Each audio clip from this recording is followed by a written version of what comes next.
Next question, यहाँ आपको 2 mass system given है, 1 kg और 2 kg का, इनके बीच की डिस्टेंस r है।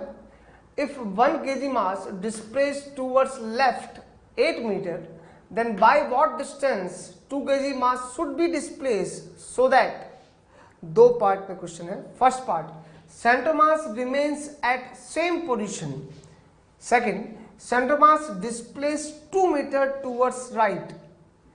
सिमिलरली ऐसा ही क्वेश्चन हमने पहले भी सॉल्व किया था, जहां पे मैंने 2 kg और 4 kg का मास था, इनके बीच की डिस्टेंस r थी, वहीं आप इस 2 kg को 8 metre left hand side shift किया था और आपसे पूछा था कि सेंटर मास अगर शिफ्ट नहीं होता है तो 4 kg मास को कितना शिफ्ट करना पड़ेगा, और वहां मैंने आपको m1r1 = m2r2 से क्वेश्चन सॉल्व करना सिखाया था।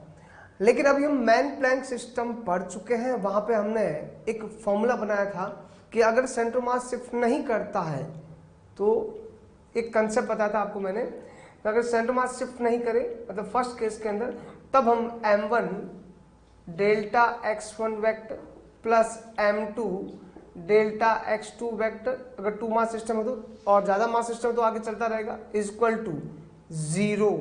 यहां जो लिखा जाता था total mass into delta x COM vector लिखा जाता है, और जब सेंटर मास शिफ्ट ही नहीं हुआ तो ये वैल्यू 0 आएगी। ये तब है जब centre mass does not shift नहीं करे। लेकिन अगर सेंटर मास शिफ्ट करता है, जबकि सेकंड केस है, तो एक एक करके हम केस चेक कर लेते हैं। फर्स्ट केस में सेंटर मास शिफ्ट नहीं कर रहा है तो उस केस में क्या करेंगे, ये कंसेप्ट लगा देंगे। जो मास m1 1 kg है, 1 kg शिफ्ट हुआ है लेफ्ट हैंड साइड कितने से, 8 मीटर से, और लेफ्ट हैंड साइड शिफ्ट को हम क्या नाम देंगे, नेगेटिव। सो आ जाएगा 1 × -8 प्लस 2 kg का शिफ्ट हमें फाइंड करना है, तो मैं इसको मान लेता हूं x।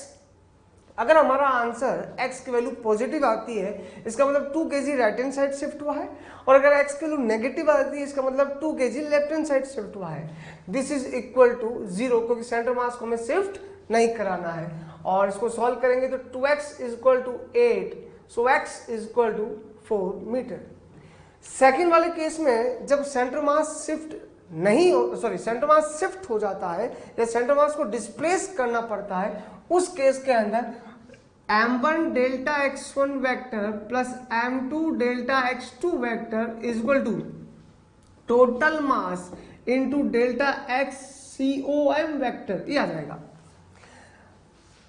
अगर सेंटर मास अपनी जगह पर है तो ये वैल्यू 0, और अगर अपनी जगह पर नहीं है, शिफ्ट हो जाता है, डिस्प्लेस हो जाता है, तो हम यहाँ उसकी वैल्यू लिख लेंगे with vector.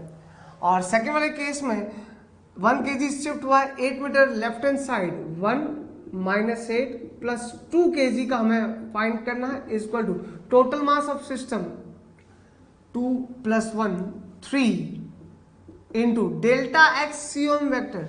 Delta x COM vector centre mass को कितना शिफ्ट करना है, 2 metre right hand side, right hand side मतलब प्लस का 2।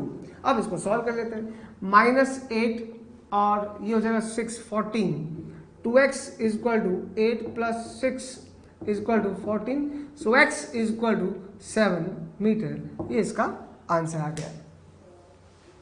Next question, at t = 0 both masses are moving as shown in figure। यहाँ डायग्राम में 2 मास सिस्टम है, एक का मास 2 kg, एक का मास 1 kg है। 2 kg x = 2 पर है और 1 kg x = 8 पर है। दोनों मूव कर रहे हैं, एक दूसरे की तरफ मूव कर रहे हैं। Find the position of centre mass at t = 1 second. इस क्वेश्चन को स्टार्ट करने से पहले सबसे पहले हम एक काम करते हैं, सेंटर मास अभी है कहाँ पे, एट t = 0 कहाँ पर है, वो पोजीशन फाइंड कर लेते हैं। उसके बाद अगर सेंटर मास मूव कर रहा है तो उसकी पोजीशन हम निकाल लेंगे, और अगर मूव नहीं कर रहा है तो वही इसकी t = 1 सेकेंड पे पोजीशन रहेगी। तो at t = 0 position of centre mass x COM = obviously बात है, दोनों मास x एक्सिस पर है तो सेंटर मास इनके बीच में कहीं होगा, मतलब कि x एक्सिस पे ही होगा। दोनों मास की वैल्यू सेम नहीं है, इसका मतलब मिड पॉइंट पर नहीं होगा, 2 kg के पास में ही होगा। तो अभी फाइंड कर लेते हैं, 2 m1 x1 2 × 2 plus m2 x2 1 × 8 divide by total mass 2 + 1 4 + 8 12 12/3 4 metre. तो मैं सेंटर मास की पोजीशन एट t = 0 मिल चुकी है 4 मीटर। और अगर आप वेलोसिटी फाइंड करें सेंटर मास की, अगर वेलोसिटी 0 आ गई तो सेंटर मास वहीं का वहीं रहेगा हर टाइम पर, तो उसका आंसर t = 1 सेकंड पर 4 मीटर आ जाएगा। लेकिन अगर सेंटर मास मूव करता हुआ मिला, मतलब सेंटर मास की वेलोसिटी हुई, तो हम डिस्टेंस निकाल कर कोऑर्डिनेट फाइंड कर लेंगे। कैसे? VCOM vector equal to m1v1 plus m2v2 vector divide by m1 plus m2। m1 2 kg, velocity 2 right hand side है इसलिए प्लस का, प्लस m2 1 kg और velocity 1 metre per second left hand side है इसलिए minus का, divide by total mass 2 + 1 3 4 - 1 3/3 1 metre per second. ये जो velocity मिली है हमें सेंटर मास की पॉजिटिव 1 मीटर पर सेकेंड, मतलब कि वो राइट हैंड साइड मूव कर रहा है, टूवर्ड्स राइट लिख देते हैं ताकि हमें याद रहे, towards right. That means centre mass अभी रेस्ट पे नहीं है, मोशन कर रहा है और कांस्टेंट स्पीड से मूव कर रहा है। और कांस्टेंट स्पीड से जब मूव करता है तो डिस्टेंस कितनी ट्रेवल की सेंटर मास ने, उसको हम निकालते हैं d = स्पीड इंटू टाइम से।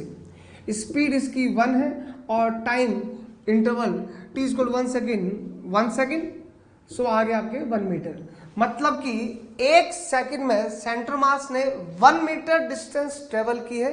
इनिशियल कोऑर्डिनेट t = 0 पर 4 मीटर था और राइट हैंड साइड मूव कर रहा है सेंटर मास, मतलब इसकी new position at t = 1 second, position of centre mass = 4 + 1 5 metre.